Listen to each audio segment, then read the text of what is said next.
नासिन खे आगाह कयूं।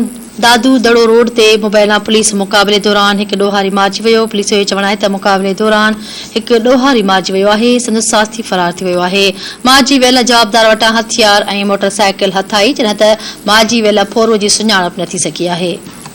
अहम ख़बर बाबति आगाह करे रहिया आहियूं। खे दादू दड़ो रोड ते मुबैना पुलिस मुक़ाबले दौरान एक ॾोहारी मारिजी वियो आहे। पुलिस जो चवण आहे त मुक़ाबले दौरान एक ॾोहारी मारिजी वियो। संदसि साथी फरार थी विया आहिनि।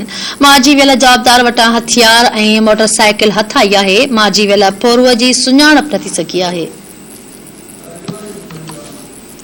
आगाह करे रहिया आहियूं। दादू दड़ो रोड ते मुबैना पुलिस मुक़ाबले दौरान एक ॾोहारी मारिजी वियो आहे।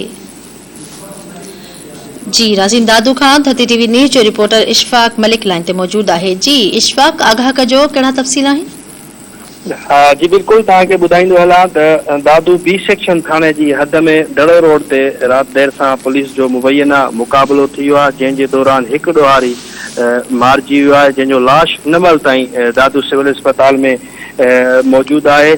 SSP इरफान अली समूह जो चवण है त जेको रात देर सां शेखदड़ो रोड ते पुलिस पार्टी जे मथां ॾोहारियुनि पारां फायरिंग कई वई है। जवाबी फायरिंग में एक ॾोहारी जेको मारिजी वियो आहे, जंहिंजी सुञाणप न थी सघी आहे, जॾहिं त संदसि ॿ साथी फरार थियण में कामयाब थिया आहिनि। SSP इरफान अली समूह जो चवण आहे त जेको ॾोहारी मारिजी वियो आहे उन वटां हिकु पिस्टल ऐं मोटरसाइकिल बरामद कई वई आहे। जेको लाश आहे उहो हिन महिल ताईं सिविल अस्पताल दादू में पियल आहे, जंहिंजी सुञाणप हिन महिल ताईं न थी सघी आहे। जी ठीकु आहे, वरी महिरबानी तफ़सील ॾियण जे लाइ।